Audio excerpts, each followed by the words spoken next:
Habari wapendwa, natumai wote ni wazima, na baada ya kueleza namna gani ambavyo nitaenda kunufaisha jamii kwa kuweza kupata maarifa ya kina kuhusiana na hedhi. Maana tutatoa video at least 100 au video 100 ambazo zimekuwa zikielezwa kwa upana zaidi namna ambavyo mwanamke anaweza kufahamu hedhi, lakini kwa hiyo mwanaume ambaye anafuatilia mzunguko wa mwenza wako au wewe ikawa ni mtumishi wa afya ambaye anafuatilia mafunzo haya kuhusiana na hedhi.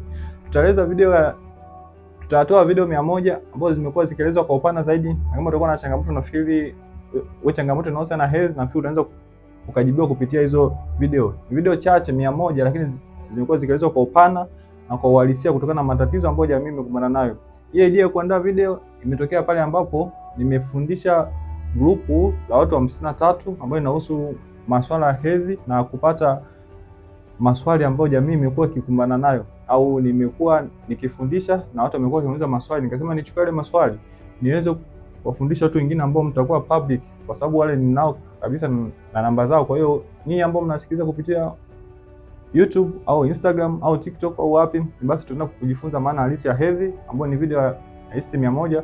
Usisahau kusubscribe na kushare na kulike kuonyesha ungwana, lakini pia kuwafikia wengi zaidi ili kuweza kupata maarifa zaidi. Kama mimi ambao nimeamua kufanya ikiwa natimiza miaka 20 ya X, utafuta thamani ya X ili kutimiza ufahamu miaka yangu.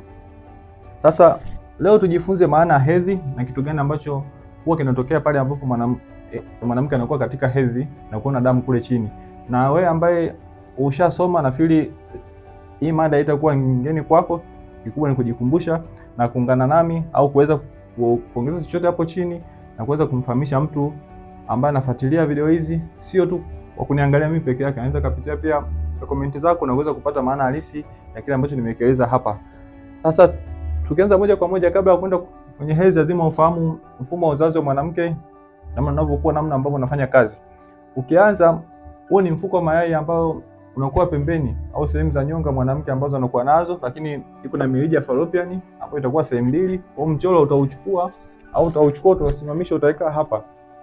Baada ya kuweka, kwa hiyo huku utakuwa na mayai, alafu utakuwa na mirija fallopian, utakuwa na mji wa mimba ambao utakuwa katikati, lakini baada hapo utashuka ambao utakuwa na cervix au shingo ya kizazi, lakini mwishoni utakuja katika uke. Kwa hiyo mwanamke ambaye una changamoto kufahamu mzunguko wa mwili wako ni hivi ambavyo ulivyo, yani maana yake utachukua mchoro kama ulivyo, au wewe utajilaza, alafu hii ni sehemu itakuwa ni ya nyonga.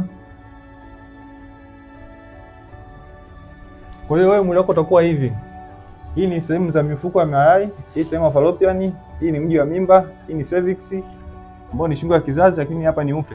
Kwa hiyo tunapozungumzia masuala ya hedhi, hedhi sio laana, kwanza lazima ufahamu hilo, na wala sio uchafu, wala usione aibu wewe kueleza kwamba hedhi yako inatokea au sasa hivi uko kipindi cha hedhi.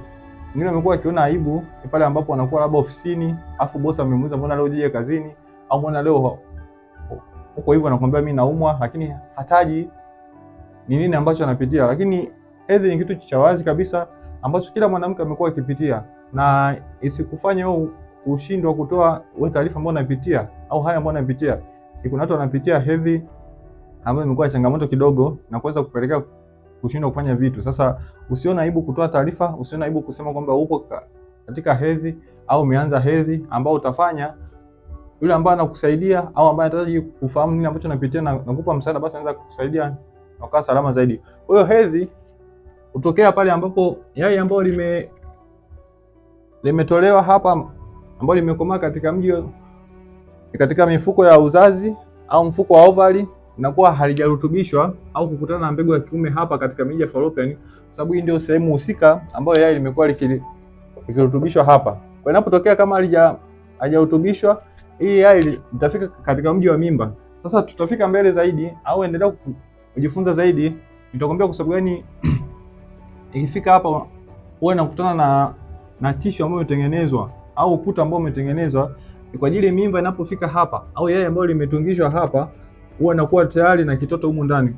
Unapofika hapa inapata nafasi ya kujishikiza, lakini inapotokea hapa haijarutubishwa, kwa hapa linafika itajishikiza, lakini mwisho wa siku mwanamke anapoingia hedhi, kwa ile yai litajiangua au litatoka, kwa sababu halijawa na mtoto humu ndani. Kwa hiyo litatoka ili kuruhusu yai lingine liweze kutengenezwa. Maana yake ile yai litakuwa limekufa kwa haliwezi kufanya process hapa. Kwa hiyo huu ukuta ambao umetengenezwa ndani ya huu ukuta, yani tuseme huu mchoro utakuwa hivi. Kwa hiyo mtu wa kawaida ambaye haufahamu au unatamani kupata maarifa zaidi, huu mchoro utakuwa hivi. Kwa hiyo mwanamke anapoingia katika siku zake za hatari, huwa yai linatoka huku, lakini baada ya kuvuka siku za hatari yai litakuja mpaka hapa katika mji wa mimba. Lakini inapotokea yai halijarutubishwa, ili yai litatoka, lakini pale ambapo anaingia katika siku zake za hatari, mji wa mimba uko umetengeneza tissue au layer, lakini ndani ya layer kunakuwa na damu huku wazi zimekuwa zimejishikiza au zimekuwa zikisupport hiyo ukuta ambao uko hapa. Kwa hiyo inapokuja litakuwa linajishikiza hapa. Inapotokea yai limekuja lakini limekufa tayari, baada ya mwisho wa mwezi au baada ya mwezi au kwanza mzunguko mpya, mwanamke ataona damu ambayo ni kuanguka au kuangua kwa huu ukuta ambao utatoka hapa, na hii damu ndio maana mwanamke anapata hedhi. Kwa hiyo hiyo ndio maana halisi ya hedhi.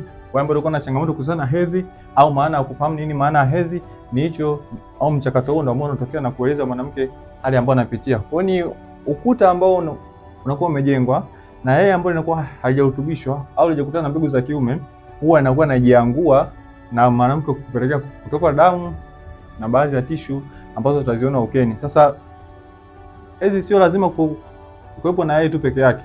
Yaani ukiona hedhi haimaanishi kwamba wewe yai lako litakuwa limetungishwa. Hapana. Tutakuja madarasa mengine zaidi ambayo itakuwa na maana halisi, kwa sababu gani unaona hedhi lakini kuna wakati yai inakuwa halipo. Asanteni, na mpaka wakati mwingine endelea kushare, kulike na kusubscribe, kwa sababu kuna video 99 ambazo zinakuja. Hii ikiwa ni video ya kwanza au swali langu la kwanza ikiwa ina maana nini maana hedhi. Asante, mpaka wakati mwingine tena.